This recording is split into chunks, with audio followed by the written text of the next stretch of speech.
खबर यूपी के झांसी से है, जहां भारतीय जनता पार्टी के कानपुर बुंदेलखंड क्षेत्र के अध्यक्ष प्रकाश पाल ने आज पत्रकारों से बातचीत करते हुए कहा, विपक्ष व मुस्लिम संगठनों के नेताओं का आरोप है कि इस कानून बनने से मुस्लिम समाज की संपत्तियों तथा धार्मिक स्थलों को खतरा शुरू हो गया है, लेकिन ये बिल्कुल पूरी तरह से भ्रामक प्रचार किया जा रहा है।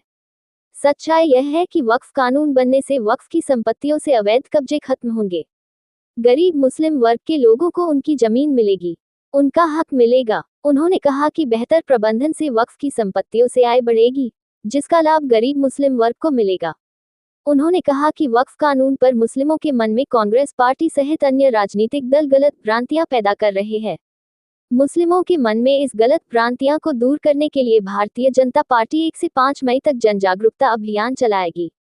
उन्होंने कहा कि हमारे सांसद, विधायक, मौलानाओं, भाजपा युवा मोर्चा मुस्लिम युवाओं, महिला मोर्चा मुस्लिम महिलाओं से मिलकर उन्हें वक्फ कानून की खूबियों की जानकारी देकर उससे होने वाले फायदे बताएंगे।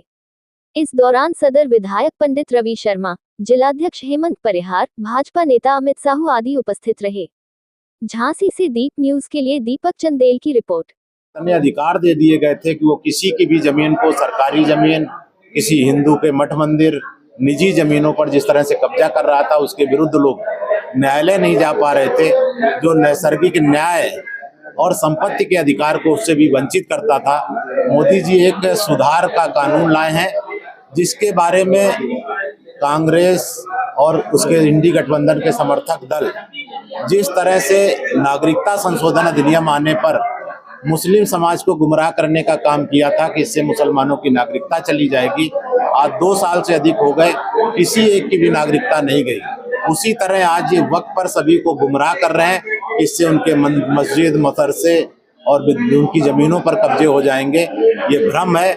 मोदी जी वक्त को सुधार करके उसका सही हक पसमानदा, आगा खानी और बोहरा समाज सहित जो भी गरीब, मजलूम, विधवा महिलाएं हैं, उनके लिए उपयोग में आए, इसके लिए संशोधन करके लाए। उनके भ्रम को दूर करना, इसके लिए भाजपा एक जन जागरण अभियान चलाएगी, जो 5 मई तक चलेगा। हमारे जनप्रतिनिधि, हमारे पार्टी कार्यकर्ता अलग अलग स्तरों पर इसको समाज को अवगत कराएंगे कि आपकी भलाई के लिए, और जो माफिया गलत तरीके से उस संपत्ति का उपयोग कर रहे थे, उससे उनको बचाया जाएगा।